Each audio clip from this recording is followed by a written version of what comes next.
বরিশালের জনগণ ব্যাপারকে কেমন আছেন? মুই কিন্তু একসের ভালো আছি। আর মোর বরিশালের বাইরে ভাই ও বোনেরা আপনারা কেমন আছেন অবশ্যই কমেন্ট বক্সে জানিয়ে দিবেন। তো আজকে এমন একটা মর্মান্তিক ঘটনা নিয়ে আসছি যেটা আসলে দেখার পরে অনেক খারাপ লাগছে। এই কারণে ভাবলাম যে আচ্ছা কথা বলি এটা নিয়ে। কিছুদিন আগে আমরা দেখলাম যে এক লোকের প্যাডের ভিতরে কুইচ্চা চলে গেছে। তারপরে দেখলাম এক লোকের পায়খানার বায়ুপথ দিয়া নারিকেল গেছে, নারিকেল ঢুকে গেছে। আর কালকে আমি হয়তো সম্ভবত কালকে এই সমস্যাটা হয়েছে, আজকে আমি নিউজটা পাইছি। তো নিউজের ভিতরে দেখলাম ওই লোকটার মুখ দিয়ে কই মাছ ঢুকছে, কই মাছ ঢুকে গেছে। কিন্তু অ্যাক্সিডেন্টলি এই কই মাছটা ঢোকার পরে লোকটা মারা গেছে। দোয়া করি সে যেন জান্নাতবাসী হোক। তবে এই জিনিসটা অনেক খারাপ লাগে। দুনিয়ায় কি হইতেছে না হইতেছে বোঝা যাইতেছে না। যেগুলো কখনো সম্ভব মানুষের কারণে অনেক এখন ছাড়া অনেক আল্লাহ এগুলো নমুনা দেয়।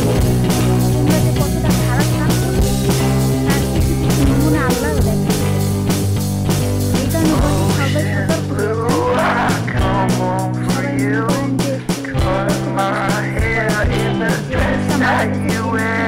মাছ ধরতে তিনটা মাছ একটা মাছ উঠে মুখের ভিতরে কামড় দিয়ে নিচ্ছে আর দুইটা ধরতে গেছে।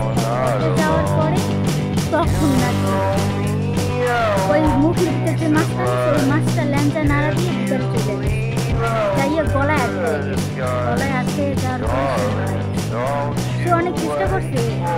বাড়ি হচ্ছে নরসিংদীতে, এরকম একটা দুর্ঘটনা। তো আমি বলবো যেন আপনারা যারাই আছেন সবাই একটু সতর্কভাবে সব কিছু কাজ করেন, যাই করেন সতর্কভাবে করবেন যাতে এরকম ভুল না হয় আর একটা মানুষ এভাবে মারা না যায়। চাই না যে কেউ মারা যায়।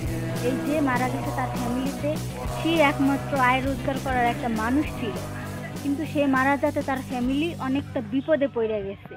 তার ছেলেরা এখন বাবা হারা হয়ে গেছে। আর এর আগে যে দুইটা ঘটনা শুনছি, কুইচা গেছে প্যাডের ভিতরে বায়ুপথ দিয়ে, তারপর আবার বায়ুপথ দিয়ে গেছে কি যেন নারিকেল গেছে। তো এইটাও ফুল অ্যাক্সিডেন্টলি হয়ে গেছে। তো আল্লাহ জানি না কি করতেছে এখন যা। তো আজকে আমার ভয়েসটা হয়তো একটু ভালো লাগতেছে না, কারণ আমি গ্রামের বাড়িতে আসছি, মানে আমার শ্বশুর বাড়িতে আসছি, শ্বশুর বাড়ি গ্রামের বাড়িতে আসছি। এখানে আজকে ভোট হইতেছে, ভোট দেওয়ার জন্য আসছি। তা আমি তো ভোট দিতে যাইনি, কারণ যেই গরম যে সম্ভব না। আর আমি দেখেন গরমের কারণে আমি বাসার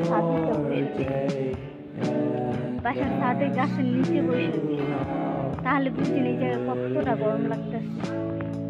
তো তারপর চিন্তা করলাম, এই নিউজটা দেখার পরে ভাবলাম যে আপনাদের সাথে এই ব্যাপারগুলো নিয়ে একটু কথা বলি। যেহেতু আমি নিউজটা দেখছি, অনেকেই দেখে না, কিন্তু আমার যারা বন্ধু বান্ধব আছে তারা অবশ্যই এই ভিডিওটা দেখবেন। আর সবাই ভালো থাকবেন, সুস্থ থাকবেন, আর আমার লেগে দোয়া করবেন, কারণ আমি একটু অসুস্থ আছি। আপনারা দোয়া করবেন, আর বেশি বেশি করে দোয়া করবেন এই কারণে যে আমি তাড়াতাড়ি করে বাংলাদেশে আইতে পারি, কারণ বাংলাদেশে যাওয়ার আমার একটা প্রোগ্রাম চলতেছে। তো সবাই ভালো থাকবেন, সুস্থ থাকবেন। আল্লাহ হাফেজ।